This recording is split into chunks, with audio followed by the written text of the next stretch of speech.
Hey everyone, welcome to BROfessor and Friends. I hope you're having a super great day. We're live with Joe and Misty from The Day We Make and our old buddy Tony. Tony, welcome Tony. Hey, welcome to the show. Appreciate you being here.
Boom! We're live. Welcome to the show. Appreciate you being here. We are scattered here and there and everywhere, all the way from Arkansas to Arkansas. You know, Kansas people say that people from Arkansas can't pronounce Arkansas. They say it should be Arkansas, and I just say they're dumb. So anyway, we appreciate y'all being here. Man, out of all the places in the world you could be, you're in Kansas. That's odd. That's odd to me. Yes. Now, I'm thinking that maybe you're going from one place to another, and you're just stopped there, refueling, getting your stuff together, or is there something there that you wanted to see? No, we're on our way to Missouri. On the way to Missouri. That's what I figured. No. The wind. Everybody in Kansas says that the wind blows so hard because Texas sucks and Nebraska blows. So that's why. Oklahoma sucks and Nebraska blows. I think that's what it's saying. Yeah, thank you. I've got some good friends in Kansas, and haven't been there very often. But when I have been there, the wind has just been god awful. It's just been horrible. Now, one thing that you do need to do if you ever go to Kansas, stop at the world's largest ball of twine. You can't miss it. It's so memorable.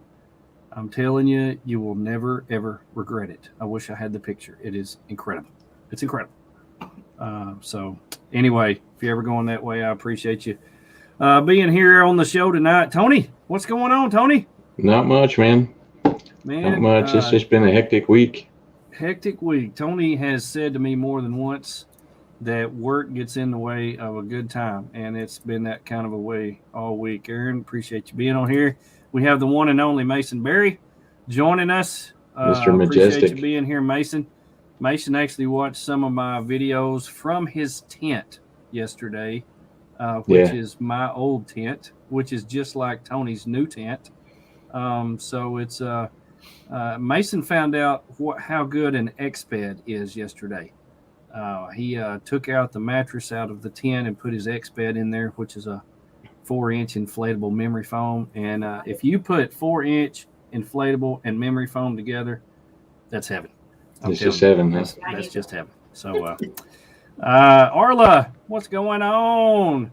That's Tony's biggest fan, by the way. That's right. Know that. Tony has one fan, and she's his biggest fan. And, there she is, my biggest supporter. Mason said it's better than my own bed. I thought that too. I thought that too when I had one of those. What is going on in y'all's world? Any? I was going to ask if there are any changes in setups coming, but I know Joe and Misty, you're about to experience that in a couple of days. Yeah. Going to be getting an upgrade. An upgrade. Yeah. Getting going to the Howlin' Moon from the Tepui. Going to be sporting that and showing that around and looking forward to it. I've heard a lot about them. And the Tepui's been through a lot, so it's ready to be retired. And this is going on the Jeep, I guess. Yeah. Yes. Okay. Tepui's going. The Howlin' Moon's going on the Jeep. The Tepui's coming off. I don't know if y'all know Joe and Misty, but if you follow The Day We Make, or if you don't follow The Day We Make, I would highly suggest that you do that on Instagram and YouTube and Facebook and all that. They are full-time overlanders traveling with 3 children, which is a challenge, I know, at times. And but if you ever want an opinion on gear, whatever they're using, they use it. And so I would actually invite you to call them or text them, email them, or shoot them a message on Instagram, and they will get back with you. And I guarantee you, if they're using it, it's good, because they use it. I'm telling you, every day. Absolutely. Well, I have some new gear. I have been playing around with my new diesel heater. We used our diesel heater for the first time last weekend, and it got down to, I think, 31 degrees when we were camped in eastern Arkansas. And let me tell you, that it was the first time we'd ever used that thing. And 1 gallon, that thing ran for 15 hours. That's impressive. Let me tell you, that was so cool. And not only that, it was so cool to be in the rooftop tent with my remote and reach down there and click it up a few notches when we got a little chilly. And that thing sounds like a jet plane about to take off. It's going. Tick, tick, tick, tick, tick, tick, tick, tick, tick, tick, tick. And I thought, man, that's just cool. I felt like a little kid, got a little toy.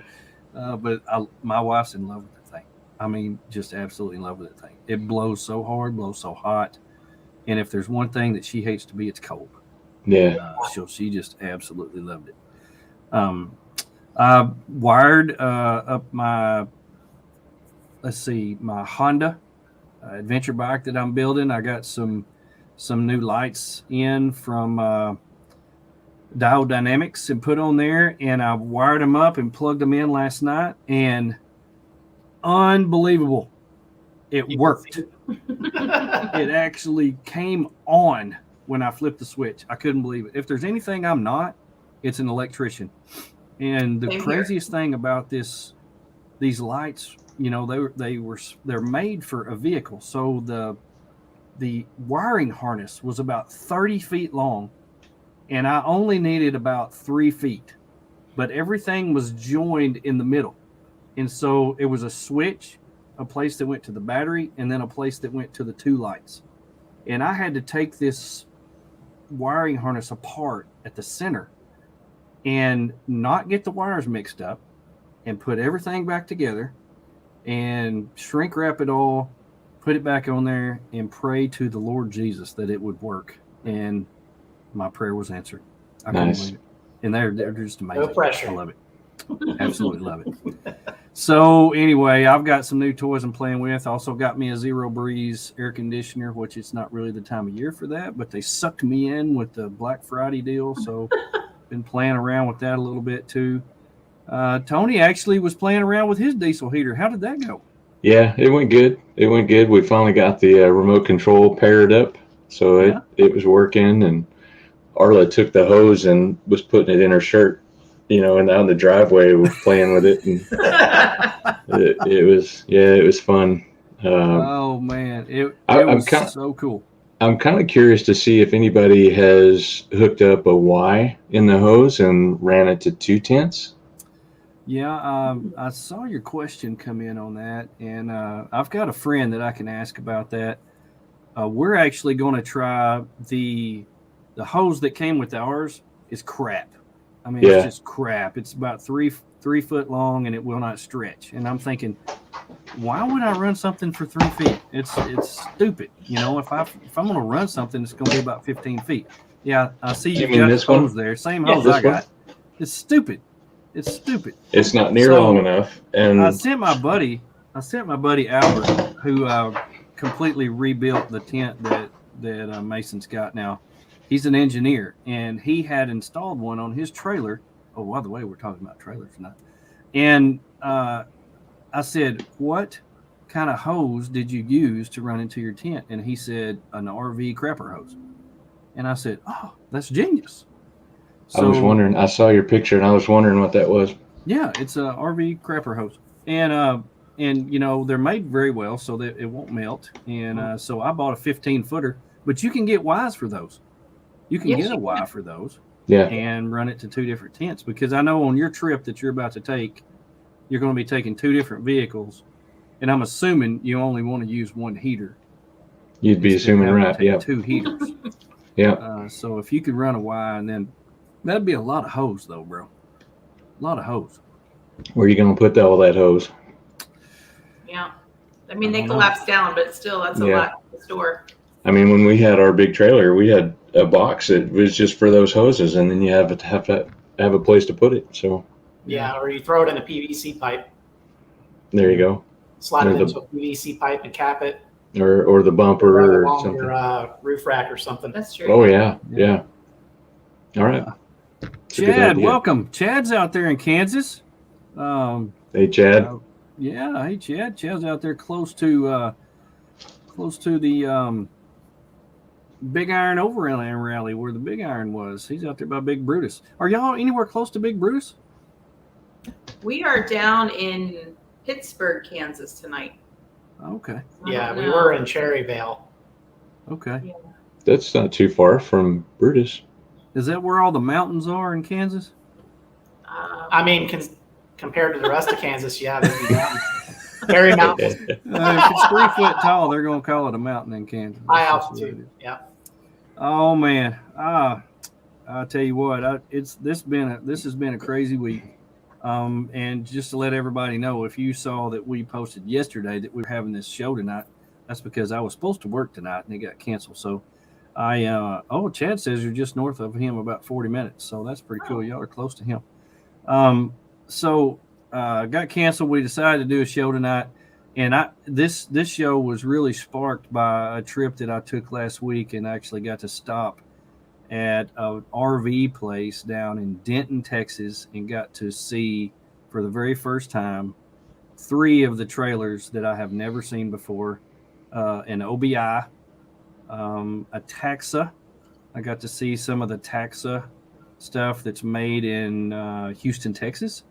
And then I got to see a Conqueror 490 for the first time. So trailers have been on my mind for the last, I guess, week or so. And I told Tony, I said, let's talk about trailers, because that's one of the things that a lot of people think about. And the reason they think about trailers is because when you get into the overlanding world and start buying all this gear, you run out of room really quick, and you're thinking, I can't live without any of this. I need something else to tote all this stuff with. So let's buy a trailer. And so anyway, that's kind of what we did and where we were, and kind of how we came upon our trailer. So I just was thinking about trailers, and so let's get into it. Trailers. All of us here have had experience with trailers. We all own trailers. Tony just recently sold his trailer, but he had a trailer, and I have a trailer, and Joe and Misty have a trailer. But if you look in their videos or their pictures and stuff, you see that they rarely take their trailer. And so that's very interesting to me. So we're coming from all different kinds of angles on the subject of trailers. And, I think there's benefits to them. I think there's downfalls to them. And there's a whole lot of different kinds of trailers.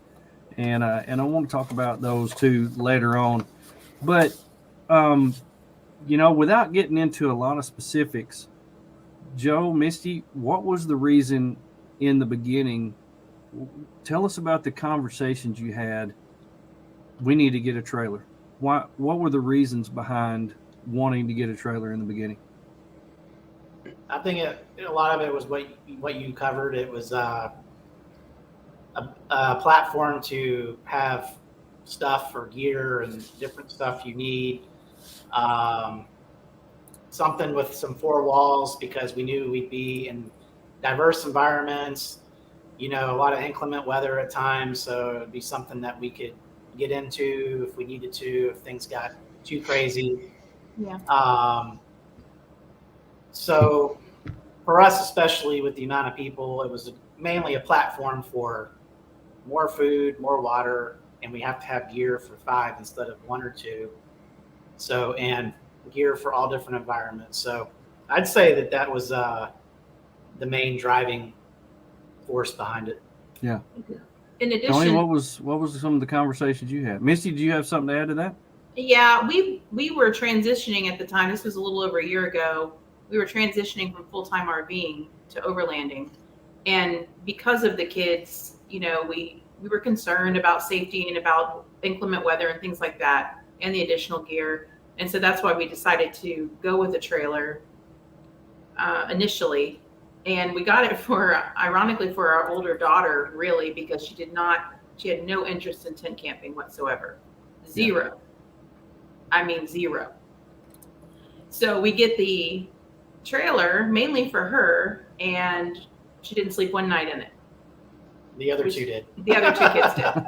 She was terrified of it. So yeah, I'd say, it wasn't anything specific. It was kind of all the combination of all those things. And, yeah, I get it. Tony, what was the reason y'all got yours? So we downsized from a 5th wheel to a trailer. That's a big step. Yeah. Because a 5th wheel is huge. Yeah. Yeah, it was. We just wanted to get to, more remote locations and still have a little bit of security from, the elements in some camping situations. And so we got that little Chase enclosed trailer, and it suited us well. I didn't really have any, real reason to get rid of it other than we have some other things in the works and I needed to make room for something else. So, anyway. I understand. When the reason that we got ours was a little bit different than that. When we would go out west, we would, or even when we went beach camping, everything was attached to the vehicle. And so if we wanted to, when we were beach camping, everything was set up. We ran out of water. We actually paid somebody to go to the store for us. And I told my wife, I said, if we had a trailer set up, our vehicle would be free and we would be able to base camp and travel. When we went out west and camped 2 different times in Colorado, once in New Mexico, everything was attached to the vehicle. And every time we wanted to go somewhere, we had to pack everything up and then we would go. And I told my wife, I said, wouldn't it be great to base camp in an area that is very fruitful with things that you could go and see and do, and then you wouldn't have to pack up every single time. You could just set up once, and then if you get up on top of a pass and you get up on top of California Pass or on on Imogene or somewhere like that where you can camp and it's a beautiful night and you just want to set up, you've got everything on the vehicle, you can just stay, go back to your base camp. So I really wanted the best of both worlds. I wanted to be able to set up once in base camp and have all the comforts of home, or I wanted to be able to, take the FJ out and have it completely on its own, stand alone. Everything would be in there and we could camp there too. So that was the reason that we decided to build our own trailer. Now mine is homemade. It's built by students. And so it's a little bit different than the 2 that y'all have had. But, I researched for a long time what I wanted, drew it out on a piece of paper. I took it to the welding shop and I said, this is what I want. Can you do this? They said, oh, yeah, we can do anything. And sure enough, 6 months later, we had our trailer. Now, I've taken it back to them 4 times to change things up because the way that I thought I wanted it after I used it was not the best way. So I took it back, changed it up a few times, and now it's pretty much exactly the way I want it. It's perfect. So, but there are downsides to having trailers too, because you have a lot of added weight. You have something else to keep up with. You have a lot of excess cost. So there's some downsides to it, but there's a lot of different kinds and types of trailers. And I see that Jeff with Badack Adventure Co., one of my good friends, is on here listening. He actually builds trailers for a living. And so Jeff, I'm glad you're on here. I hope you get to stay on here because I want your insight into some of this. But before we delve off into these different kinds of trailers and the different upsides and downsides to all of them, let's take a minute and pause. Word from our sponsors. You are watching BROfessor and Friends.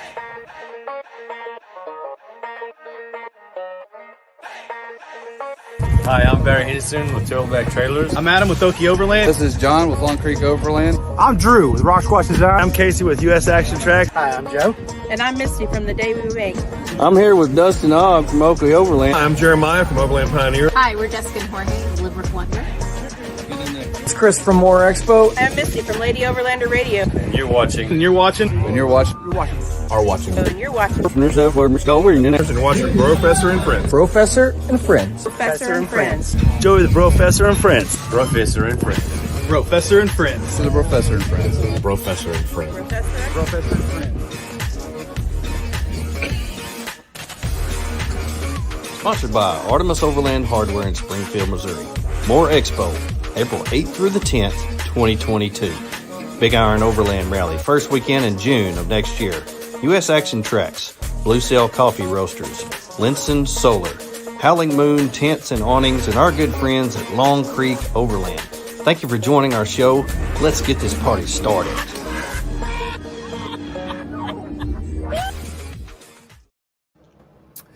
Oh, I appreciate everybody doing that for me. That's always fun. Joe and Misty, I see. Is that the first time you've seen that? No, it's the second. We saw when you. Okay. All right. Good. You watched the show then. I appreciate that. I like incorporating everybody in there, especially the bro posers that get in there. And Bro posers. So anyway, now talking about the trailers that we have, Joe, Misty. This is one of the few pictures that I saw. It's the one you posted today when you're advertising the show. Tell us about your trailer and why you went with this style. So we kind of found that by accident. We were kind of looking for something, like I said, because we needed something for extra cargo and basically use it as a mule. And we had talked about what you said too about using it as a like a base camp, and you can push out from that and then come back to that and restock, regroup, kind of a thing. Yeah. So we saw it. We were coming through Arkansas, right? It's in Arkansas. We bought it. Yep. And I liked it because it had the platform up front. For people that have bicycles or dirt bikes or ATVs, that platform is primarily for that, and its side rails turn into ramps. So it had some versatility with that, as well as the enclosed portion. And so we got that one also because of the weight. The dry weight was 1,500 pounds. And that was ideal for the Jeep because Jeeps will get you almost anywhere, but they don't carry anything getting you there. So the dry weight was nice, which gave you some fudge room for actually putting stuff in it. So you weren't maxed out with just the trailer. I had the off-road tires and. Yeah. And so we did wind up having the leaf springs on it failed because they didn't use good enough ones, heavy duty ones. So we had those replaced. But other than that, it held up great. We went quite a few places with it that year. We used it quite extensively for that first year. Okay. Now that's considered a teardrop trailer. And you have a kitchen in the back and you are able to sleep inside. That's correct? Correct. Yes. Okay. You could that's pretty close to what Tony and them had. Tony had a Flyer. And Tony, why did y'all choose this style? Well, we looked around. We had a budget in mind, and that one we bought used. It was, pretty good deal on. So that's kind of what we were after. I actually was looking for one like Joe and Misty's with the back door that raised up. Right.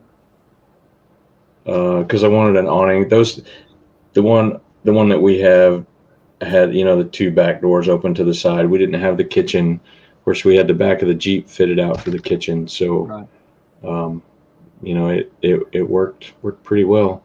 Cool. The one thing that I would say about that one is putting the rooftop tent up that high is that's when you first get in it the first time, that was a little sketchy, if you will. it's a little high. Yeah, that's way up I there. mean, it's 7 foot to the top of the rack, so definitely on the second story. Yeah. Well, this is my little trailer that I've got. We've got it outfitted now with a rooftop tent. This is the first rooftop tent we've ever had on it, and an awning. So, but when you open that thing up, it is big. Nice. It's so big. 72-inch tent. That's the biggest bed, biggest tent we've ever slept in, and it was so big. When we put the annex on there and then we put the walls, it was the best winter camping setup I've ever experienced. It was amazing. We absolutely loved it. So we all had different types of trailers, and we all have reasons for getting them. Now this trailer industry has really exploded in the last few years. If you go back 5 or 6 years, maybe a handful of off-road trailer manufacturers in the United States, there wasn't really a whole lot. There was some being imported, but as far as ones that a variety that you could get, there really wasn't a whole lot that you could get. But I think it's really exploded because it goes back to that old adage: if you build it, they will come. If you build it, they will buy it. And and people are buying them, so people are building them, and so some people are wanting to save money, so they build their own. So there's a lot of homemade stuff out there, but there's a lot of different places out there where you can actually buy a trailer, and good quality, high-end trailers, and they run the gamut of price range from $5,000 to $150,000 is the most expensive one that I've seen. And actually have a picture of it on here, and it blows me away that trailer's that much. But it's crazy to see all the different kinds and types out there. Now, Tony, you have sold your trailer because you said that you had other priorities that you wanted to do, and you said you needed room. So now y'all are running 2 rigs, which is a lot like what you, Joe, and Misty do. Yeah. And y'all rarely take your trailer anywhere. Y'all have decided to run 2 rigs. What is the reason for that? You want us to start with that, or? It's up to you. Whatever you want. I'm curious as to, we don't ever see your trailer in very many of your exploits here. We decided to go with the 2 rig configuration. One of the reasons was sort of like what you were saying, is you can set up one, you don't have to take down one vehicle versus your main vehicle if we didn't have the trailer. But the main thing is for just a backup. So if you have any kind of a failure out on the backcountry roads, it could be a 2-day walk. So the main reason why I wanted to go this way was it's having a backup vehicle, or getting stuck, or you're just in these places where there's not many people, or just to have that backup, I'd say was the main reason. And then the other vehicle also solved the issue with a platform for just hauling stuff. So you get more out of having another vehicle because you can use it to haul stuff, but you also have a vehicle, whereas a trailer is just a trailer. Right. So, and also in your position, you're hauling a lot of people, and you can't haul people in a trailer. Well, the other thing too is, if you ever had a vehicle, if you only have one primary vehicle, and you have repairs that need to be done, you're down hard, and especially nowadays, waiting on parts or waiting on availability to get it fixed. Once you get the parts, you could be sitting there for a long while. But with 2 vehicles, you can still at least go around and do stuff and not be stranded. Right. And we actually had considered selling the trailer this last fall, but it's down at my parents' house in Florida because the eastern side of the United States is very humid and can get very, very hot. And so we have a lot of family in Florida, so we figured we would leave it down there and utilize it more when we're going around the state down there for climate control and things like that. Yeah. But hauling it all over the United States all the time, it just didn't seem like it made a lot of sense to us. Yeah. I get it. There's, everybody's different, and there's no one saw fix all for everybody, and not one single thing that we could say, hey, do this, and people would go out there and do it and be happy, because everybody's different. Tony travels with his wife and daughter. I travel with my wife and my dog, and y'all have 3 younger kids, and it's different for our everyone. dog and a dog. Man-hating dog. So it's and Jeff said, I had Jeff and his wife on here. They were one of my very first, if not my very first, interview on my podcast, and it was so awesome because Jeff's wife come on there, and she's a hoot, by the way. She's a kindergarten teacher. And they're just great and fun to talk with, and we talked for almost 3 hours on that podcast. It lasted forever, but it seemed like it was 5 minutes. But they did a huge, super long, 13 states, 12,000 miles in 3 months type deal with family of 5, 2 large dogs. So they traveled with a trailer and 2 rigs, and it was one of those things when COVID hit and people get laid off. Hey, let's go. And so. Yeah. They went, had a great time, and they saw and did so many things, and had a great time doing it, because that was what fit them. They had a place for everybody, and they were able to fit everybody, and everybody had a great time. They weren't cramped, and it was just a joy listening to them. But and Jeff's built some amazing trailers, and we're going to talk about a couple of Jeff's trailers that he builds, and but the different types of trailers, and we're going to do something new here. Hopefully this don't blow my thing up. Here we go. The homemade trailers, the people that want to save a dime, they build their own, and this is one that I found that a guy I think out west had built, one that you could actually live in. Actually has an air conditioner in the front. Pretty neat design. I thought that was pretty neat. This is a homemade in the style of a Patriot trailer. Now, it doesn't look as well built as a Patriot trailer, but it's a neat design. And it looks like he uses space pretty well. So anyway, that was one of the ones I found. And cool. The M101 military trailers are extremely popular. Oh, you don't see the pics? Dadgummit. Are they not coming up on the screen? Yeah, I see it. Y'all can see them. I can see them. Jeff said he can't see the pics. Oh, no. I might have to go back to doing it the other way. I don't know. I thought this was so cool, though. Jeff, you're going to mess me up. Can anybody see the pics? There's a lot of people watching. I can see the pictures. Okay, Keith said he can. Jeff, you're the only turd out there. So anyway, he's probably in his shop, and the Wi-Fi is not very good there. But the M101 trailers are becoming extremely popular. Mm-hmm. I mean, these trailers that you used to could go out and find were $500, and you saw them on every corner. And now they're $1,500, and they're rusted through. And if you find a good one, you're paying $2,500, $3,000 for them. Yeah, they have become so stinking popular. Mm-hmm. Because people that like to save some money do their own thing. And so there's a lot of benefits to doing it yourself. You keep the cost down. You're able to do it exactly how you want it if you have the tools to do it. And people that want something that's built, not bought.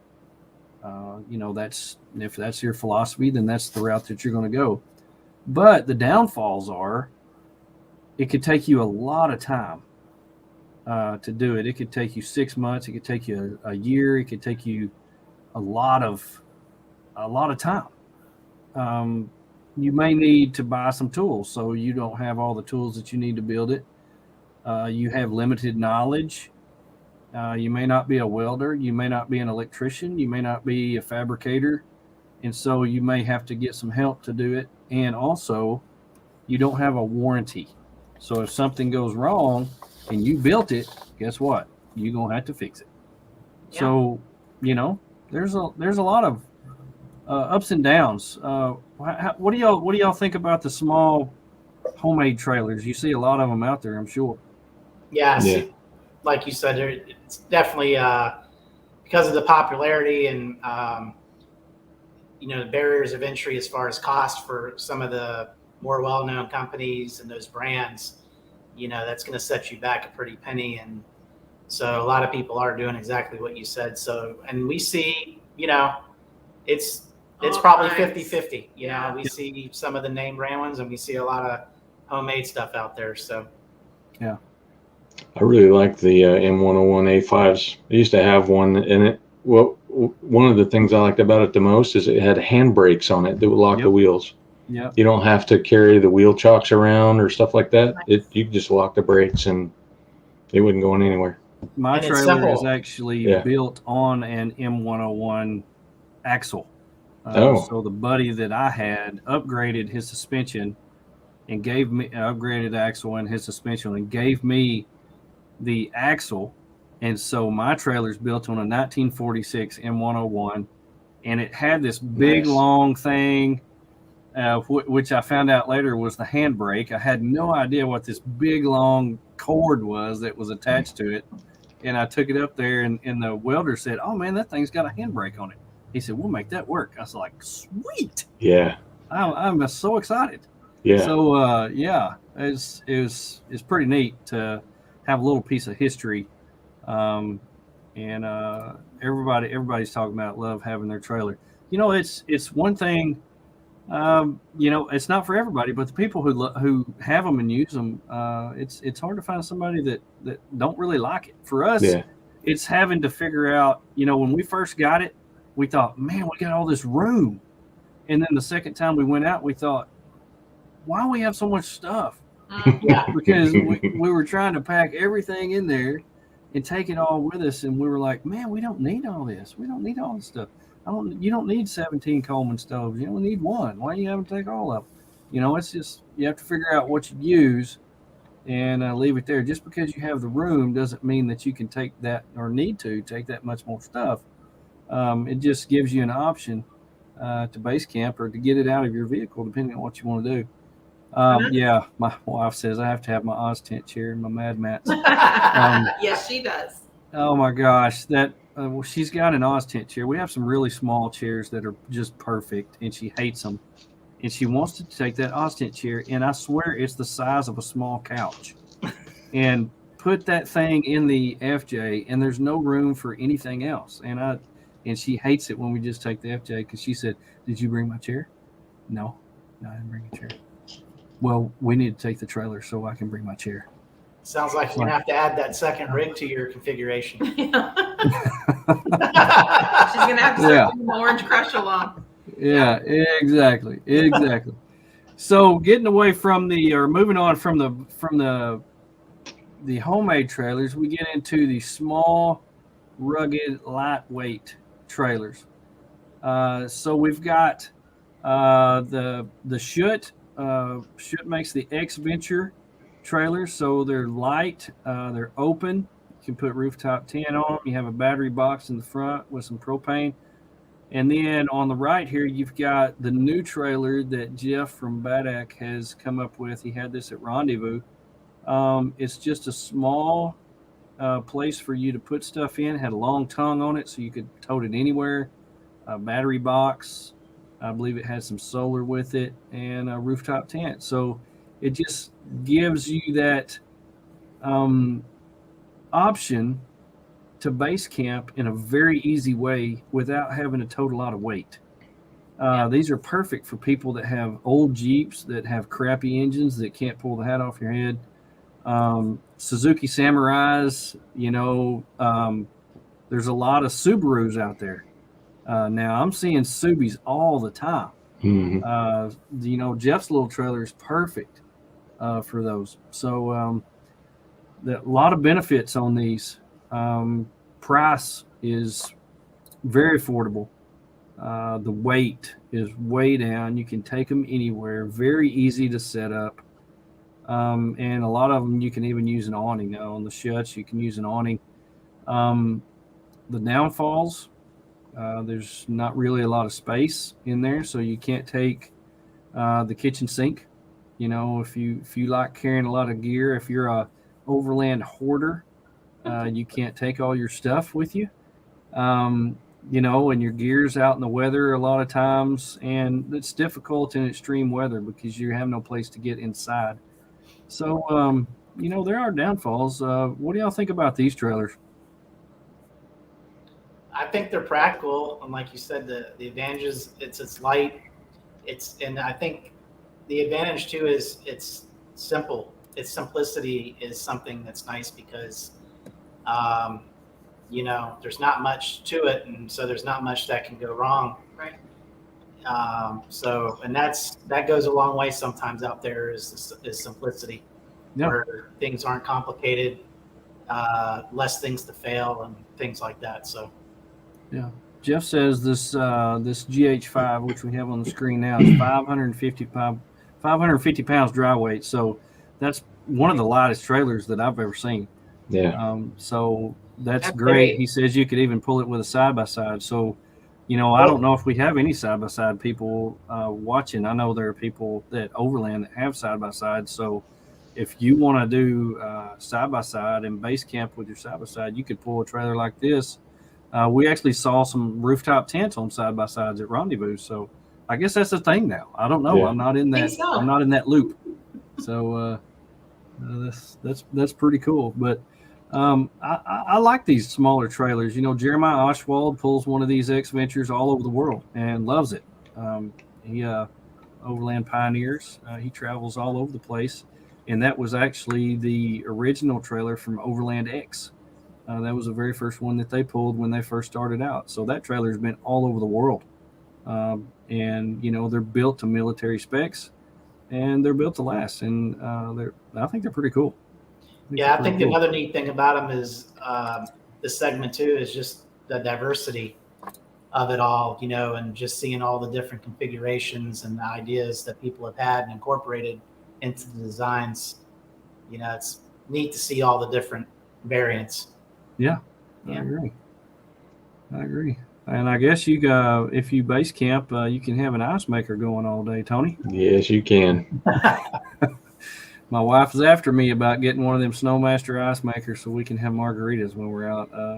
Just haven't pulled the plug on one of those yet. So we had one of those, just a little countertop, about the size of a cooler, a countertop ice maker in our fifth wheel that we kept when we sold it, and we got our new trailer, and I was like, that might be something that needs to go with us. My wife. We had one in our motorhome before we parted ways with that. Yeah. Yeah. Oh my goodness. Well, moving along to the trailers that are just a little bit bigger than these, we get into the Turtleback trailers, which are extremely popular. I talked to the guy from Turtleback at Rendezvous, and he said that they would really like to get some vendors and start stocking some of their spec trailers, but they can't keep up.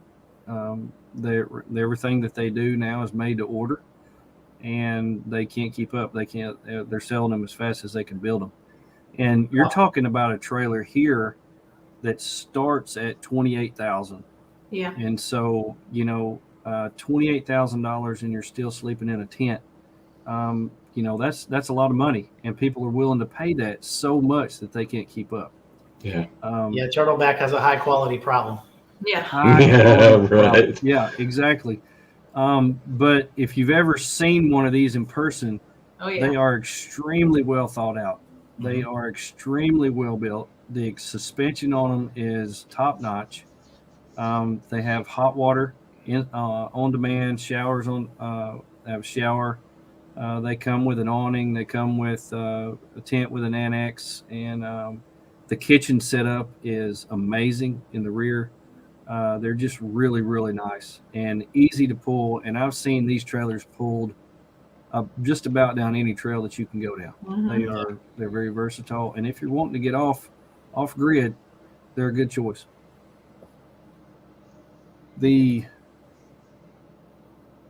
Let's see, go back up. Sorry. The Patriots are pretty much their size-wise, probably their biggest competition. They are about double the price. And I think the Patriot X1s are around 55,000. So, but there again, Exploration Outfitters in Oklahoma, I see them about every other day posting that somebody has come by there and picked one up, and they're the proud new owners. So just as fast as they can get them in, they're selling them. And if you watch any of their videos, they are high quality. Attention to detail is crazy cool. I love the way that they set up. They're easy setup, easy take down, and once again, they'll go anywhere. They're really, really nice. And Chad says they're nice guys too. That's true. I've never been by there. I was going to go by there on Friday on our way home, and they were closed on Black Friday, so I didn't get to talk to them. The other one that I really like in this category is the, I think it's the 390 from Conqueror. These are built to Australian military specs. The kitchen, which if you like to cook like I do, I always look at the kitchens on. Oh yeah. The kitchen is crazy. It's bigger than the kitchen I have in my house. It's an L-shaped kitchen, and I could just stand back there and cook for everybody who walked up. I would just love it. It would just make my day. But there again, you're spending $40,000, $45,000 and still sleeping in a tent. So there's a lot of benefits to it. They're pricey, but still right on that edge of affordability. A lot of people who work can't afford one. They're better set up, especially with the kitchens. They have hot water. They have fridges. You can pull them anywhere. They have awnings. And most of them are easy to set up. But the downfalls are, with all this kitchen gear that you're looking at right now, you're adding weight. So they are quite a bit heavier. The price really depends on the model. So you can get as little of what you want or as much of what you want. But, you're ranging from $28,000 to about $65,000, depending on what you get. And eventually, just like Joe's doing this week, you're going to have to replace that tent. If you use it all the time, if you use it for 6 months out of the year, eventually that tent's going to be weathered. That I don't care how good material is, it's going to eventually wear out. That's true. So you're spending that much money, and you're going to eventually have to replace the tent. And still in my mind, it's hard for me to get past the statement that, okay, I'm buying a $45,000 trailer and I'm still sleeping in a tent. That's, if you say that to an RV person, that makes 0 sense, and they're going to laugh at you and say how stupid that is. Yeah. And so it's a total different mindset. What do y'all think about that? Well, that's why we got the Teardrop trailer, because number one, it was only 10,000, 11, I think, brand new, and it had a higher clearance. It had the off-road tires already. It was perfect for when we were transitioning from RVing, and we had an indoor place to sleep, and we could have climate control if we want to. We have an AC and a heater in there, and I'm much more comfortable spending $10,000 or $11,000 on something like that than $45,000 on something where you're, like you said, you're still sleeping in a tent. Right. Well, we prefer sleeping in a tent, but I think, like you said, it's the art, because we've kind of been on both sides of the fence. We've been RVers and we've been doing overlanding. So I think, and there's a lot of money you can spend on either side of that fence. So as far as it comes to money, it's just a matter of what you want or prefer or what you can afford. Yeah. And, you know, like you said, these are pricey and you do sleep in a tent. But with that, you get durability, you get capability. You know, it's allowing you to get where you want to go and the things you want to do overlanding, but bringing the kitchen sink with you. But at the same time, you know, you can achieve what those trailers do without it. So it's just, you know, It's what you're willing to spend. I think it's just a matter of, you know, like personal needs, personal wants, and, you know, it's like you said, there's no right or wrong. It's just what works best for you and what you can afford. Yeah. Well, you know, Tony, you're an old RVer. How much of this makes sense to you? Well, it makes a lot of sense when you think about the places that you get to go. Right. Yeah.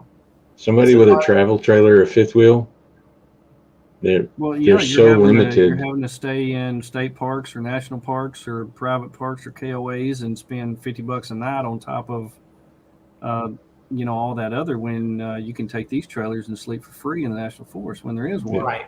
Yeah. Of course, you are saving quite a bit of money that way. Yeah. Right.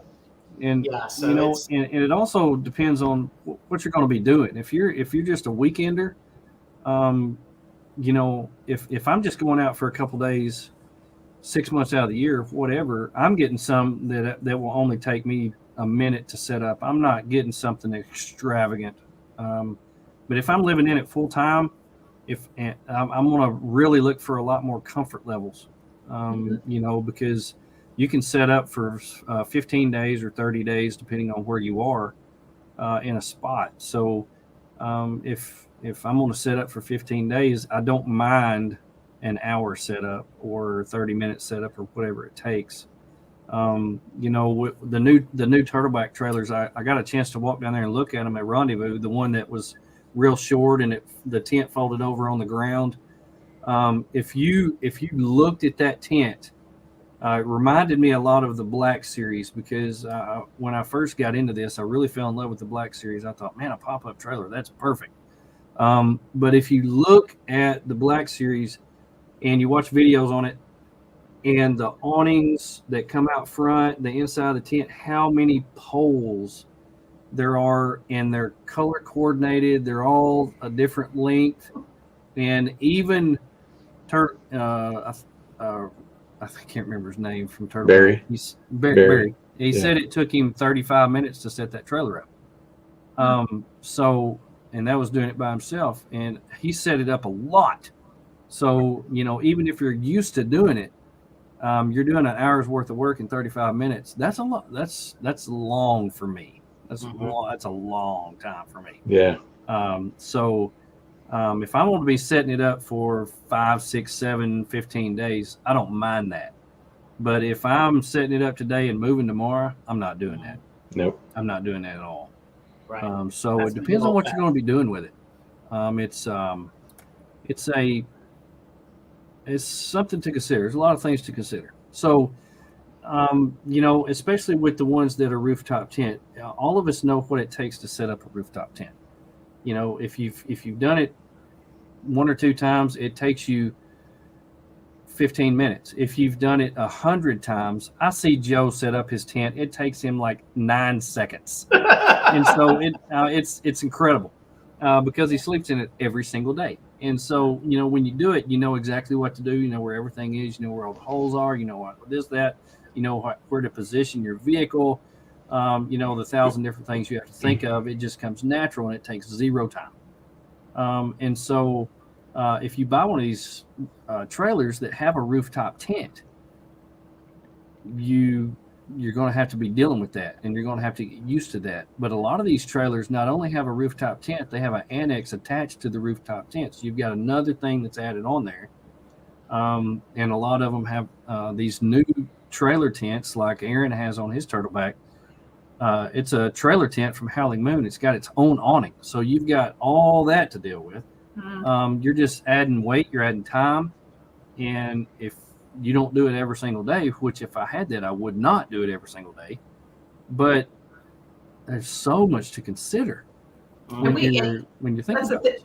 That's a good point. If you're going to be somewhere for a while, when we're going to stay at a place for a week, 2 weeks, 3 weeks, whatever, we'll put out all of this stuff. We have an awning and an awning room and all of that extra stuff. But if we're just going to be there for a day or two, we don't, pull out the kitchen sink and put everything out, because it does take a lot of time to pack up and put out all of the things that we do have. Yeah. So, yeah. Well, we've talked about, in my wife, she says I have my own job and know how to do it. We're a team at doing things that would be complicated. So it's funny, because when we go set up some more, my wife doesn't even ask me anymore. She knows exactly what her job is. Her job is to set up the rooftop tent, get the bed ready. I get the awning out. We have our own little jobs of getting everything, and it goes twice as fast. So actually, if you have 2 people, you can do it 3 times faster. One person, 3 times faster than one person. That's exponential. Well, we've got the kids doing things now. Awesome. So they each have a job, and it goes a lot quicker. That's great. If you have them, utilize them. Don't let them be wasted space. Yeah, that's right. Got to use your resources. It's good for them too. It teaches them different You're skills. Right. It is good. Kind of involves them a little more. And that's what it's exactly about. Right. Is giving them the experience. So. Well, moving on, we're going to get into some that you can actually sleep inside. So getting into the Teardrop Trailers. On the left is Jeff with Badack Adventure Co. That's his original trailer, the kitchen in the back, and you can sleep inside of it. It has a roof rack and storage box on the front. Great design. I love that design. I love how it comes up in the back, so you've got a lot of clearance when you're going off road. It's a great design. There's a company out of I can't remember the name of it. They build a trailer called Camp Box, and love their design. They're not made here in the United States, but Jeff's design is a lot like theirs. It's great because you've got the articulating hitch and you've got a high rise in the back. So if you've got that, you can go just about anywhere. Yeah, that's awesome. The one on the right, they came out last year, I believe was the first year for them to have it, Colorado Camp Works. This is the all-electric trailer. So there's no propane whatsoever. The people who are all about saving natural resources and the green people and not wanting to cut down trees, they love this trailer because everything is solar. The cook surface is solar. Everything is solar. They have fans. They have a lot of electrical stuff. And it's completely electric. So it's, Camp Box is out of Chile. Thanks, Jeff. Great designs on both of these trailers, but completely different designs. And so you see on the Camp Works, it doesn't have a box on the front, so they're keeping down the tongue weight. It's sloped in the back because that's where their solar panel is. Mm-hmm. And you can see that the tires are really set far back, where on Jeff's trailer, the axle was really set in the center, and it slopes up in the back. So it's a completely different design. So it just depends on preference and what you're wanting to do, where you're wanting to go with it. We have a few more on the. This is Bear Teardrops. This is another design, really high end in the back. Opens up in the back, has a rooftop tent on top of it, along with an awning, so you can sleep inside of it or you can sleep on top of it. So this is a really good combination if you have several people, or if it's a man and a wife with kids. So you can, some of them can sleep in the camper, some can sleep on the rooftop tent. So you have options there. It does make it top heavy, so you have to watch where you go with it. But it's a really good design. I really like that design. Yeah. This is the one from Overkill. Overkill is the only teardrop camper manufacturer that I know of that is actually making a slide out. So this is a really neat design. I interviewed a couple actually right out a year ago who lives in one of these full time, and they have two small children. I mean, like 4 and 5 year old small children. They pull it with a Lexus GX and does fine. So it's got a rooftop tent, awning, and slide out, a lot of room. They put those the boxes on the back instead of having a kitchen in the back. The kitchen is actually on the side, and it has all the comfort of home. You can sleep in it, and you really have a lot of room. So this one from Overkill is really neat design, and the slide out is not motorized. It's just a pull on. I think it's on bearings. I think is what it's on. So it's pretty cool. Mission Overland. Theirs pops up from the inside, so I believe that you can sleep up top or you can sleep down below. You can stand up in it, which a lot of people like, especially when it's cold outside, hot outside, or whatever. You have the temperature right inside. You can stand up and get dressed or whatever.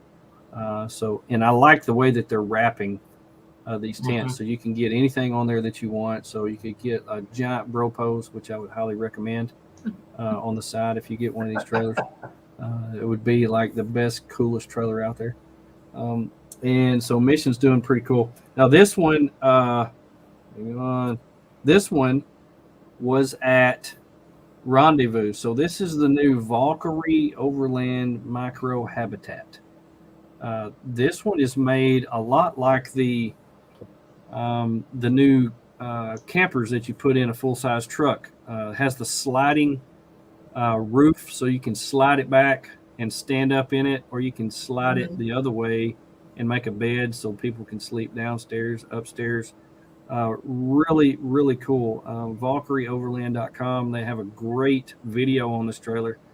Really like the design. I love the humongous box in the front, and I like the window in the front. I thought that was really cool. So a really neat design. Back opens up and the kitchen's in the rear. And these are a lot like the ones that y'all had. So you both had teardrops. And you know, the way that all these are made are completely different than the ones that you had, but they're all still the same concept, the same design. So what do you think it is that makes one over the other to people who are looking for one in this category? That's a good question. You know, I think in the end they all offer similar capability. You know, but there are nuances. So, you know, it's like in the RV world, you know, anybody who's RV'd, they're almost like computers where they're outdated from year to year or every couple of years because, you know, additions that are made or, you know, different options that weren't available. And that's sort of what you see going on with these, and the evolution of them is just with the experience of them, you gain more knowledge of people's needs, or you learn different manufacturing techniques or different materials, or, you know, that hold up better or more durable and versatile. So, you know, I don't know if, you know, some people are name brand people.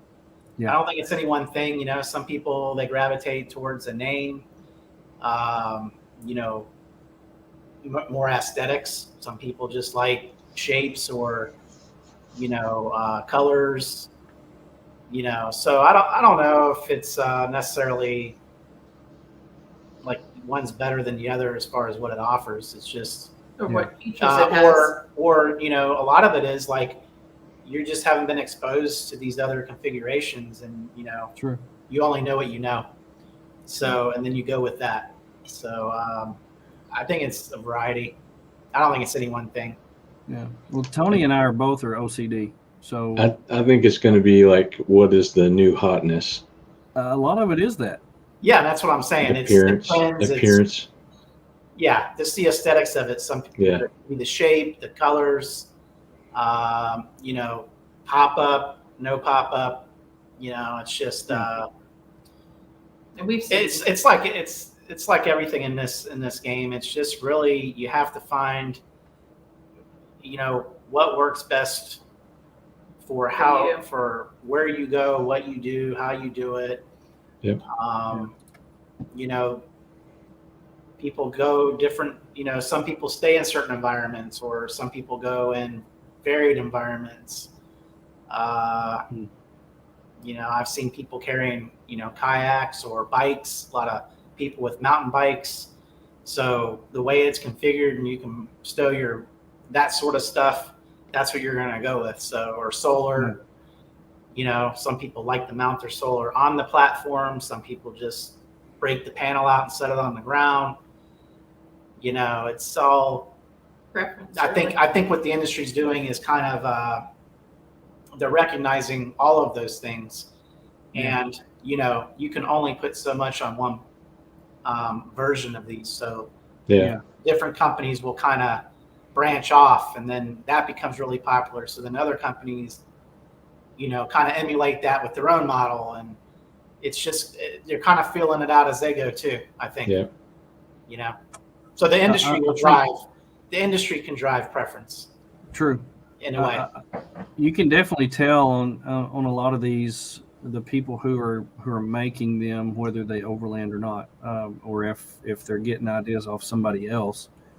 You know, but you know, for me, you know, I'm getting up there in age, and so if I have to be a contortionist to get in and out of one of these, I'm not getting it because, you know, if I'm looking for comfort, I don't want to wake up sore, and I don't want to have to crawl out and land on the ground to be able to get up every single morning. I'm not doing it.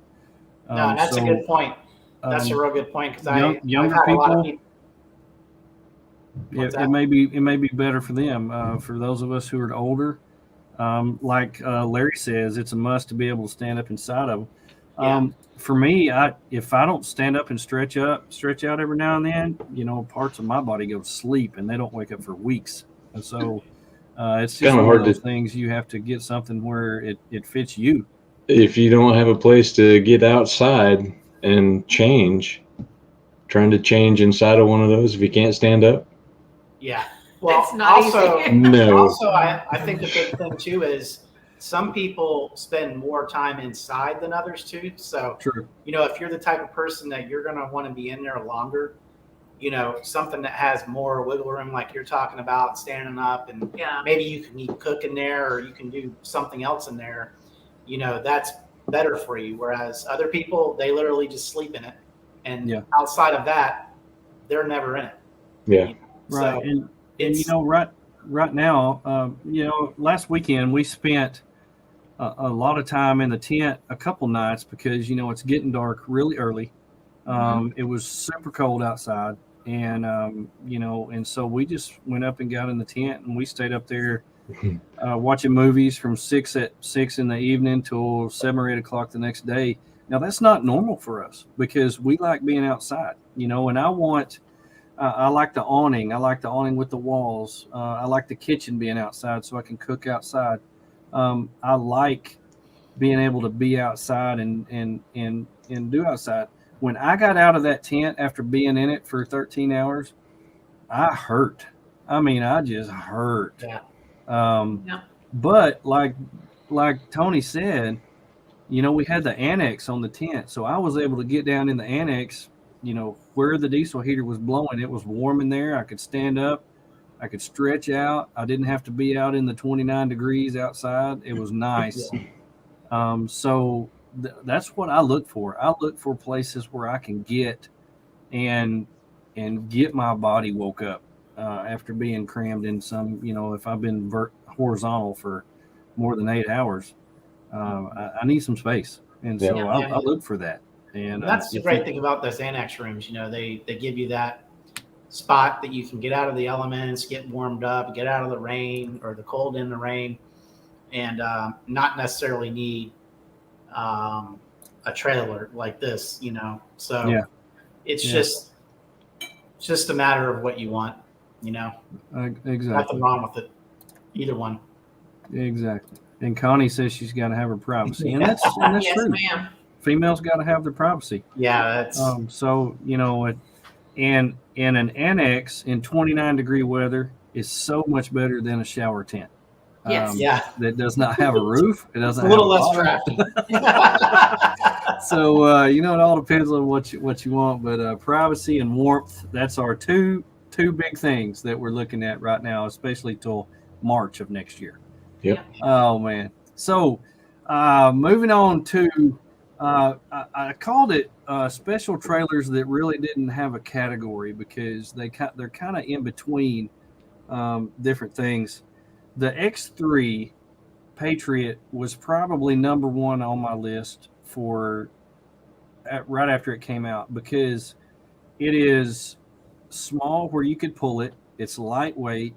It's low to the ground, but you actually live inside of it instead of staying in a tent. So you actually walk in the back and you stay inside this tent.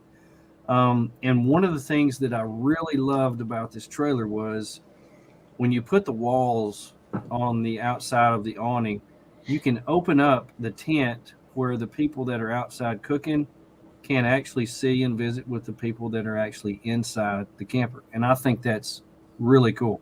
I love that about this. A lot of really cool options can come with this. You can push a button and a carafe pops up out of nowhere so you can fix your coffee in the morning while you're still in the bed. I mean, so many cool things with this trailer. I love this trailer and still do. I think it's really cool. There's nothing out there like it. Nothing out there that I have seen that's like this trailer. It's bougie for sure. It is bougie. When you fold this thing up, it's got a hard top. You can put bicycles on top. You can put anything that you want up there, kayaks or whatever, and haul. So you've got a lot of options with a trailer like this, but they are pricey. They're very proud of these trailers, and it's almost a year wait on one of these. The Opus trailers are another thing that's really kind of in a class by themselves. They're not really a pop-up camper. They're a blow-up camper. And so, I traveled a lot with Lee, who has one of these. He opened that thing and pushed a button, and in about 20 seconds, it was done. It was neat. I'd never seen anything like it. It's humongous on the inside. But it was kind of a pain if you wanted an awning because there's nothing really to attach anything to. They have their own awnings that blow up, but they're a pain, and he rarely ever set it up. So it's kind of a downfall to one of those. Size-wise, you're getting close to some of the reasons that we got away from the fifth wheel and the travel trailer with some of these. Yeah. This is an X grid. This was really crazy looking to me. Yeah. So you've got like it's got a pontoon boat bimini top sitting on top of this trailer. This looks like a pontoon. The back opens up and it looks like it's got a shower. You can enter into the back. It's got a fridge back there. You can sleep inside of it. It's got a little bitty tiny, looks like a single person pop-up rooftop tent on top. And it's just very interesting. It's it's definitely different. I've never seen anything like this. This is I just envisioned high winds and that canopy going right away. Yeah. Oh my goodness. Yeah, you're not going out to Kansas and camping in that thing and sitting up there like Granny in a rocking chair. It'll blow you. Well, in Wyoming, Oklahoma. we experienced some really high winds in Wyoming. Oh, and they were they just kind of come out of nowhere sometimes. And so it happens. You got to be ready, that's for sure. Yeah. Let's see. And the Cricket, the Taxa Cricket. This is one of the funniest shaped trailers I've ever seen. It goes up to a point in the center, comes back down in the front, but then it pops up where you can stand up in it. Just about everything that is normally outside on an overlanding trailer is inside. Your kitchen is inside. You have everything that you could possibly think of in there. You've got a stereo system, TV, and just a lot of things. They're real light. They're made in the United States, so they're. Craig says they're super popular. Hey, Craig, welcome to the show. Craig is the one that I visited with down in Denton, Texas, and appreciate you being here. But he says the crickets are super popular. Can't keep them in stock. They actually sold one while we were there and drove off with it. So it's the taxas are really neat. They're very not bougie, I guess, if you might say. So if you go down and you look in a taxa trailer, you're going to see milk crates. That's what their storage is, a milk crate behind a bungee cord. So they really keep the price down by making things simple. And the way that I live, I got milk crates everywhere. I mean, I know milk crates. That's my thing. And so that's your jam. I felt right at home. It was really neat. But these are really kind of in a category all by themselves. It's kind of like a teardrop trailer, but the people that I believe, if I'm Craig, if I'm not mistaken, the people that design taxa are actually NASA people, so they don't think like the rest of us do. So when they think about something, it goes through their mind, and it comes out completely different than what we would think about. So Rocket the taxa, science. yeah, it's different. Yeah, I remember the first time I ever saw one of these. Yeah, Craig said yes. Okay. So I remember the first time I ever saw one of these, I thought, man, that thing is weird. It's weird looking. Yeah. But when you pop it up, it's practical. Yeah, So, I don't know if it's an illusion, but like the way the window and the door, they don't look square with the world. Like, well, that's because the roof is at like a 30-degree angle. yeah. And when you pop it up, when you open the door, the roof's going down and the door's going up. Yeah. So Yeah. it doesn't make sense to the person who didn't pay attention to physics and geometry in school. So it's very interesting. Where's that person at? So I actually snapped a picture of one of those in Wyoming because I thought they were so unique looking.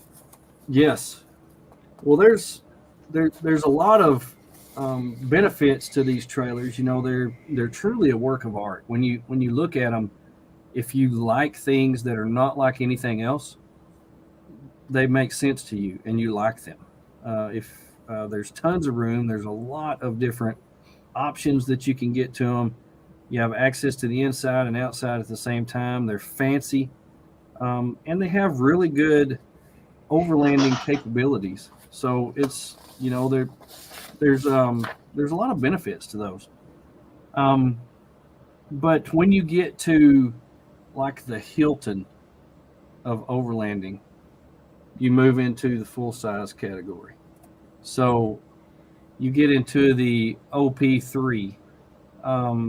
The Opus came out with the full size. Jeff, no, we have not discussed the Conqueror yet. Well, we discussed the 390, but we haven't got into the big one yet. This is a big trailer. This is a 15-foot slide out. Top pops up. You're going to need a full size rig to pull this. This is pretty much a camper. So it is. It's very nice. It's very. I think this is almost identical to the OB. Was it OBI or OB1? I think it's OBI. Very, very, very close to the OBI trailer that we looked at and took videos of while we were down in Denton at the place down there. But they have push the step where you go out. OBI Dweller. Thanks, babe. There's a button that you push.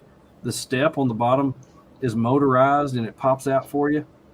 The hand grip that you pull yourself up into it is lit up. It is really, really bougie. The solar and the electrical is outrageous on this. So much power. They're really, really nice. I found this one today while I was looking. Now this looks like something out of Mad Max to me. I mean, this is like a 10-foot dual axle, and that the roof rack looks like you could set a tank on it. I mean, it's just crazy looking. So that's kind of crazy. Really don't know much about this, but it's pretty cool. This one is appealing to a lot of people because they like to do different things. They have motorcycles, they have ATVs, but they also want to go off grid with them. And so this is an X-Venture UTV. I believe Patriot Trailers also makes one that has a place in the back where you could put ATVs that has their actual X1 on the front of it. So you have all the features of a Patriot trailer on the front, rooftop tent, nice shower, nice kitchen, nice everything, and still have the flat part in the back to pull your ATV around. So these are really appealing to a lot of people. Now you're getting into big money here. So these probably not so much, but on the Patriots, we're talking 75, 80,000 on those. Nut House Industries makes one that's similar to that. That's all aluminum. Oh, cool. Yeah, very cool. This is the Kimberly. These came into the United States not very long ago. There was the guy who used to import the Conquerors. Started importing the Kimberleys. These were at Rendezvous 2 years ago. They weren't at Rendezvous this year. I think they're up around Ohio somewhere, I believe, is where they import these to. This Kimberly trailer, if you've never seen one of these, it's truly a work of art. The back part that you see there on the right, it's a slide out. So it pushes in, and then the whole top goes down. Yeah. So it is no taller than an Opus trailer when you're pulling it down the road. Yeah. It is crazy cool, but this trailer right here is $100,000. They had it roped off. You could not go in there. They did not want your footprints in there. They did not want your fingerprints in there. They did not want kids in there. They just wanted you to look at it from afar. And I can imagine when I saw the price tag on it, I thought, holy cow. I mean, that's cool. But, even if I won the lottery, I don't know. Don't think so. Yeah. There's a lot of cool stuff out there. And this was nice. I had a lot of room in it, and I like being able to live inside of it. But very, very, very expensive. So did you sneak into it then, and to where you saw the inside, or? I stepped up the steps and got my toes on the inside of it, and the guy caught me and said, "Sir, can I help you?" And that was his way of asking you to leave. I was like, "Yeah, you can help me. You can help me off this thing so I don't break anything before I get off of it." It's crazy. Now, this is the one that we got to see this past week. This is the Conqueror 490 UEV 490 Platinum. This was a treat. It's going to we spent 4 hours going over this trailer. I was in awe of everything. I'm going to have a video coming out about it. We did a walk around, and it actually took a good 45 minutes to talk about everything in this trailer. They use every single piece of space. It was incredible. Now, the tongue weight, or the weight of this trailer, is a little over 4,000. So you're getting, look at what my wife says. Yeah. She loved it. Absolutely loved it. It was, I've seen these, Jeff said that's not one of the nicest campers out there, and I agree. I agree with you on that, Jeff. After I've seen these on computer screens for years, but I've never actually seen one in person until we stopped in Denton, Texas. And if you're around North Texas or around the Dallas area, I highly encourage you to get down there and see one of these. The price tag on this was $82, but they had dropped it to $62 which I thought was a decent price. Now, if you talk to somebody, I've talked to somebody in the RV world a couple times about this, and they're like, "Are you crazy? That's way too much money." I said, "You just don't understand everything that's in this trailer." An amazing kitchen setup. You've got a 180 awning on both sides. And one of the cool things about this trailer is so much attention to detail. When you open up that 180, there's a switch you can flip, and there's actually LEDs on the awning arms where you can light up inside there with just a flick of a switch. Very cool. I thought that was attention to detail was really, really cool. There's actually another small awning that comes out over this front spot where you sleep at. I love this design. A lot of the trailers that are designed this way have way too much sleeping area for us. They put too many beds in there. There's a bed on the front. There's a bed that folds out. You can make the table into a bed. And for us, that's just wasted space. Because if you've got a bed that folds out and another bed that folds out, that's too much for us. We don't need that. We sleep together. Well, I don't know if there's ever going to be a time where she wants her own bed. I don't know. Could be. Yeah, could be. But for now, that's wasted space for us. So they came up with this one. It had a door on both sides. The whole back end was couch, table. It had TV, stereo system. It had an air conditioner, diesel heater, hot water shower. Everything that you could think of was in this trailer. It was really, really incredible, and I absolutely loved it. I adored it. So that's crazy.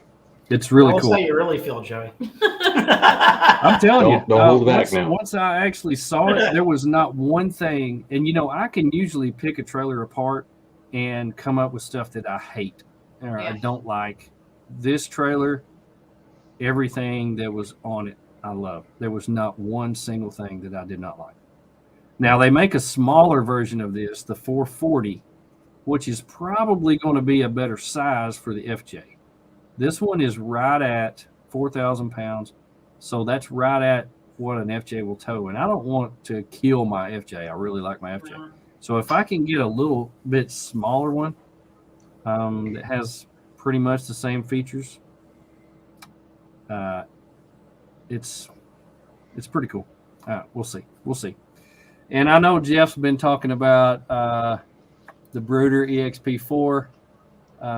This is the Brooder Exp4.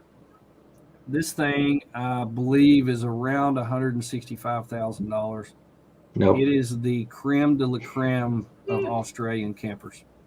I really have looked these over front to back. The suspension on them is outrageous. If you can see above those tires, those things have long travel gas shocks on the suspension. They are unbelievable when it comes Isn't to it four-wheel independent? Four-wheel independent. Yeah. It's crazy. I mean, it's really cool, but whew. It's cool, but if you look on the inside of them, it's almost like you have entered into the Hilton, because everything is like white leather, and I mean, you're out in the middle of nowhere. Everything gets dirty and dusty in one trip. Yeah, you're like, it's ruined. Don't sit on my couch. Don't sit on my couch. Take your shoes off. Yeah, Jeff says it has auto leveling air ride. Oh wow!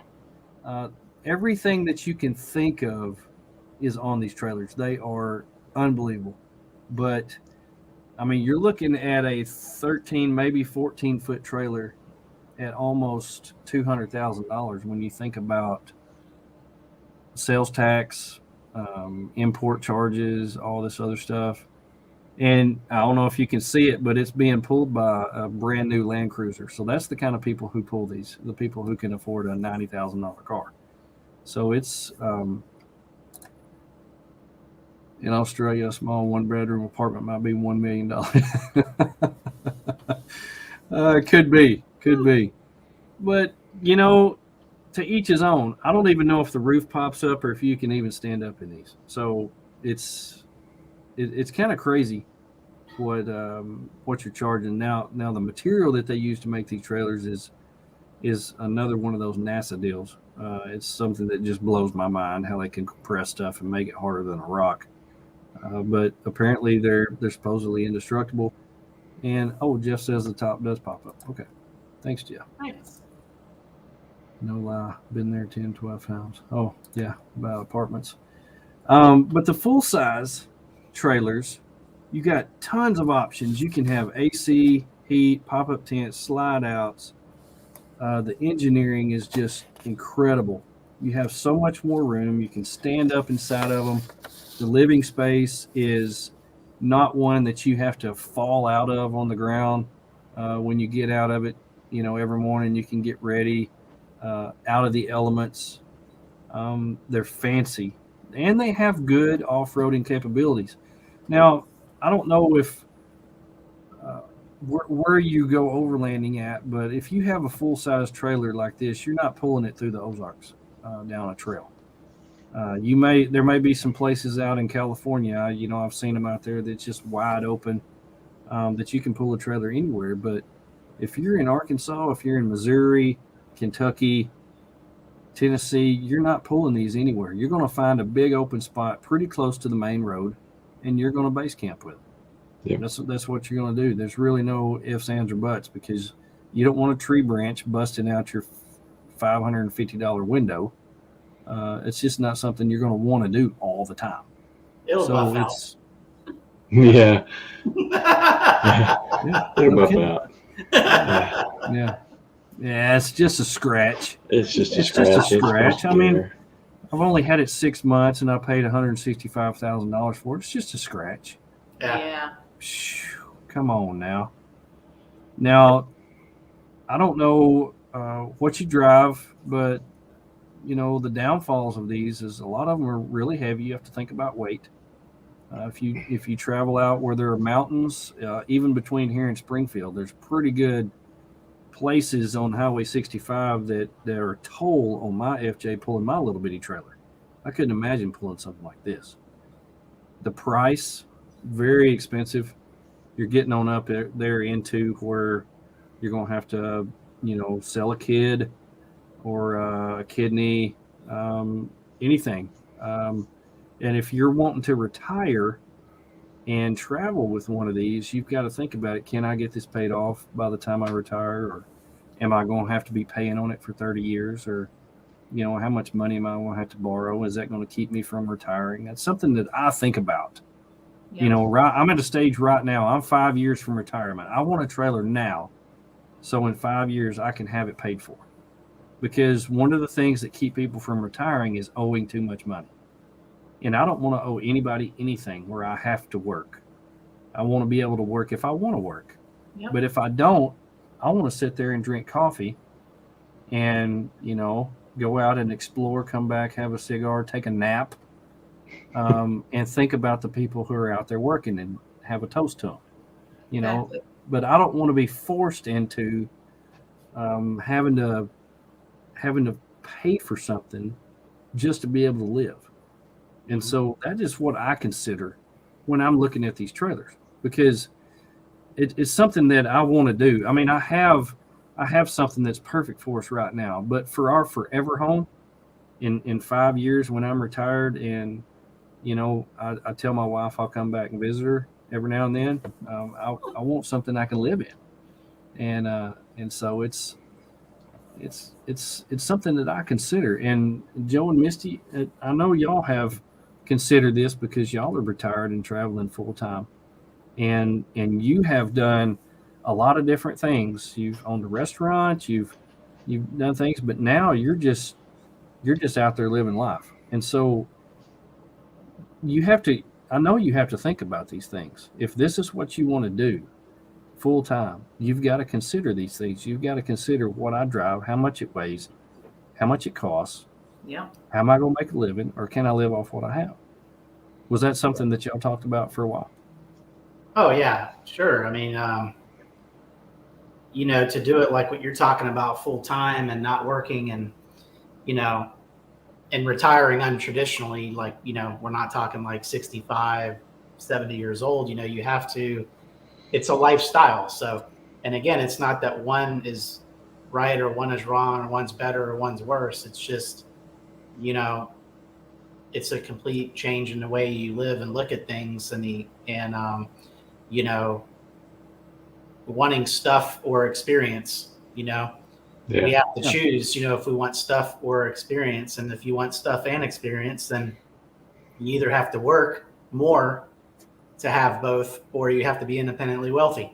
Right. So, well, you're going to have to pay for it one way or another. Right. That's what I mean. So, yeah, it's, and that's where most of us just have to choose, you can't have both worlds. So, and that's where the lifestyle choice just comes in. And so all those things come into play. And like you said, the key is the debt. The debt is the biggest factor that prevents retiring early or doing more of what you want, less work and more play. So, the more debt you have, the less freedom you have. So, that's just Tony, you mentioned earlier that you sold your trailer and got rid of it because you had different priorities right now. Do you see a trailer in your future? Yeah, I see one definitely. We're working with a company that's coming out with a couple of models that hopefully they'll be in the U.S. here pretty soon, but still trying to sort out logistics as everything else is trying to get into the U.S. But so we'll see. Until then, we're gonna run 2 vehicles. Cool. Well, Joe and Misty have proved that 2 vehicles work very effectively. Plus, if you have a wife that likes to drive and wants to learn and do her own thing, wants to be, very independent. And we were lucky enough to win a second tent here in that raffle here a while back. So now we've got one for the JK. I haven't mounted it yet. It won't be on this weekend, but yeah. That's cool. Well, there's a lot of questions that you have to ask yourself when it comes to tent. To trailers. Does the cool factor fit in with your lifestyle and what you want to do? There's a lot of gear out there that's so cool. And I have bought a lot of it and never used it, but I just bought it because it was cool. But that stuff was only maybe $100 or $200. We're talking like $25,000, $50,000 here.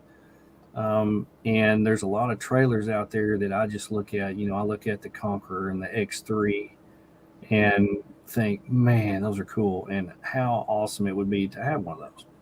Yeah. But does it fit into the lifestyle that I'm going to do? And that's the thing. That's the key is it's they're all great in their own way. It's just figuring out which one fits into what you want to do. So that's the first thing you got to start with is what is it that you want to do? And then you build everything around that. Yeah. And like I said, we considered selling ours this past fall, and then we couldn't pull the trigger on it. No, and we're not the kind of people that hold on to things that we don't necessarily need, but it is a nice option to have on those times that we do want that roof over our head. And it's practical in its own way. Yeah. It's just, like I said, there's nothing wrong with having a trailer or not pulling a trailer. It's just, and it's nice to know that you have that option. Yeah. Whether you're using it or not, you have that in your mind. Oh, we've got the trailer, we can use that. And that's comforting to me. Yeah. Because, whether we use it or not this time, next time we may.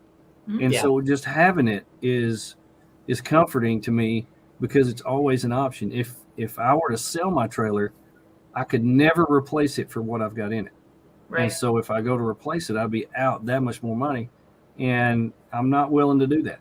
I'm not willing to let it go. Plus, and that's what came into our final decision was, it's not only that you're never going to get out of what you put into it, but it's also you lose that capability and that versatility that offers. So, like you said, you may use it, you may not, you may use it more or less, but it's always nice to just have that available because, it does have its uses for sure. So absolutely. I agree. Well, like we've said. But I don't think you've made that easier by showing us all these neat I know. It's like, I'm gonna dream about some of these tonight, and I'm gonna be going over all these questions in my mind. Does it have enough room? Is it the right color? Can I stand up in it? what might be an option? Get out of the elements? How do I really need that much room? What might be an option is, and I know that you may not be able to get the brand or the specific configuration, but a lot of times people will rent something. Yeah. You could rent it for a little while, see if you like stay in it, use it, take it places, see how it works for you before you're committing to something and putting all the money into it. So that's an option if, any of those are available. I know people do that with vehicles. Yeah. So, and RVs, people do it with RVs. So that's an option for you. That's true. Or you have friends that have them. Yeah. Yeah. Well, this is an educational show, and at the end of the show, I like to ask people what they've learned. So, we came into this, not knowing what input each of us were going to have, maybe not knowing what we were going to be seeing or anything like that, and maybe you've had something go through your mind that you thought, oh, that's a good idea. I need to consider that a little more. So I'm going to start with you, Tony. What did you learn on the show this evening? Well, I knew there were some expensive ones out there, but I didn't know there was that broad a range. Yeah. I mean, whew. Yeah, lots to choose from. There's lots of options. Like the buffet of Overlanding Trailers. It is. You start on the end where the salad is. Yeah. And then you end on the end where the steak is. Yeah. It's pretty fun. Yeah. Blow your beer budget real quick. Right. Right. Joe, Misty, what did y'all learn on the show tonight? I think one of the things actually is the variants of them. There were quite a few there that I didn't even know anything about. Yeah. I've seen quite a few of them on the road and the trails and stuff, but some of those I haven't seen them. The cricket. I've never seen the cricket before. Yeah, I've seen it once, and it's pretty unique looking. It makes sense when you say it's designed by NASA people. Yeah, it's out of this world. Yeah, out of this world. That's right. To the moon, Alice. Oh yeah. Well, I have also learned I need to put on the brakes sometimes. I'm quick to pull the trigger. I like the buy it now button, and I'm not really one of those that wants to say, well, I'm not going to buy a trailer this year because I want to see what's coming out next year. I'm not one of those guys. It doesn't really matter. I know what I like. I know what our needs are, but I need to put the brakes on every now and then and just think, is this really something that we need right now? And not just when it comes to trailers, when it comes to pretty much everything, because I got a garage full of gear that I've bought out there and used one time, and now it's just taking up space. So the cool factor gets me a lot, and so I need to put on the brakes sometimes and think about, is this really worth what I think it is? That makes me remember here. Do you know who Dome Life is? Yeah. It's terrible. They had their trailer stolen lately, but they don't camp in their trailer. They don't. They just not have at stuff all. Around in it. Yeah. So, and I think I saw today. That's an interesting take too. I think I saw today that they posted, and I haven't watched the video, so I may be incorrect about this, but I think somebody replaced that trailer for them and got them back on the road. Oh, that's good. Pretty neat. Yeah, they found another one. They actually bought a replacement in Tennessee. One just like what they had. Yeah, pretty much.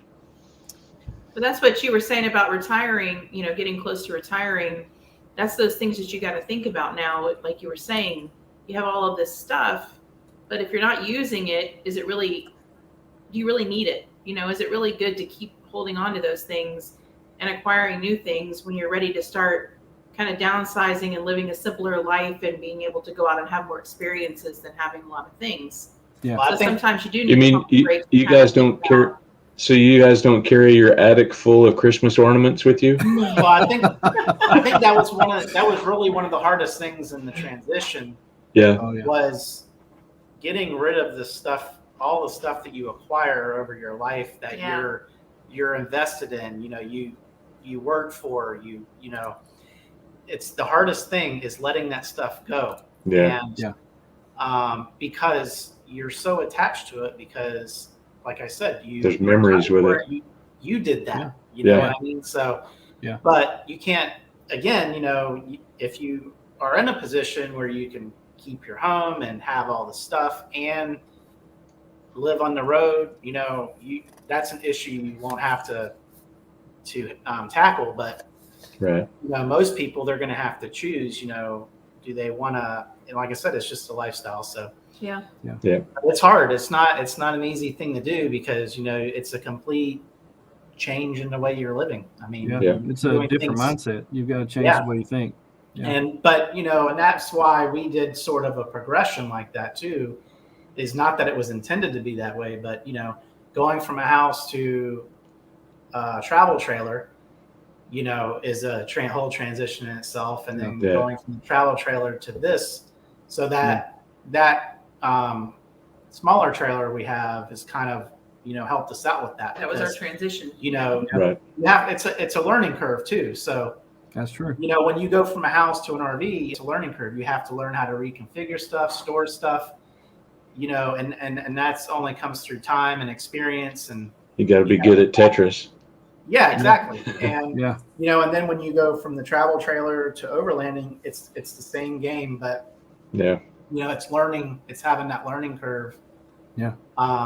But, you know, the one thing about overlanding is, like we talked about before, Joey, it's like backpacking, you know, where everything is weight and volume, and volume, Yeah. you know, because of space and weight Yeah. capacity. So it's if you're in that mindset already, or you do a lot of backpacking, you know, it helps you with that transition because it's the same mindset and thought process. So Yeah. And And I we remember continue the first that, time so I it's- went backpacking with a buddy, I showed up, my pack weighed about 75 pounds and his weighed about 19 pounds. And about halfway through the trip, I was about to die. And, you know, I was thinking real quick, I'm going to have to rethink this. And, well, the you know, backpacking thing is like you have the what if thing, right? So yeah, this happens, I Yeah. have this. If this happens, I have that. So you wind up in a situation it where is. you're It prepared is. for And everything, it's but you're scared not to going death to be anywhere. without something. Yeah, exactly. Because So it's, So is that what that's the same way in overlanding, the same Oh, way. yeah. Totally. yeah. is that what it's going to be like when next summer or spring when you start packing your kayak for the Buffalo? You know, that thing may not even float. It may not even float. It might be going down the river like this. Need a catamaran. Probably so. Because I've still got all that backpacking stuff. That's what Yeah. I'm going to take floating with. It's gonna look Oh, like my that thing off goodness. Waterworld. Right. We need to wrap this up. This is one of the longest shows we've ever done, but it seems like we just started 5 minutes ago. This has been super fun. I appreciate y'all coming on here with us. I want to tell everybody and hope that if you don't have anything going this weekend, come to Artemis Overland Hardware from 9 to 2. We're having a Christmas party. Santa's going to be there, Riggs and Coffee. Yes. He has got a store full of amazing things. Come with a wallet that you're ready to spend some money, and also bring an unwrapped toy because we're going to be giving to Toys for Tots because this is a season of giving. I also want to tell everybody that we do support nonprofits, so this is a season of giving. Blue Line Overland right now is having a 50-50 drawing. 50% will go to you, 50% will go to help a needy kid have a great Christmas. So I hope that you look them up and give to that. On behalf of Tony, Joe, and Misty, and myself, thank you for joining us this evening. We appreciate you being here. This was truly a treat, and I can't wait to see you all on Saturday. I appreciate you being here. Have a safe trip from Kansas to Springfield. Tony, hope you have a great rest of the week, and I hope your work doesn't get into having a good in the way of having a good time. Oh, it's not. I'll be done on Friday. For everybody else, Hope you live the life that you've always dreamed of. And as always, watch out for number 1. Don't step in number 2. Have a great week.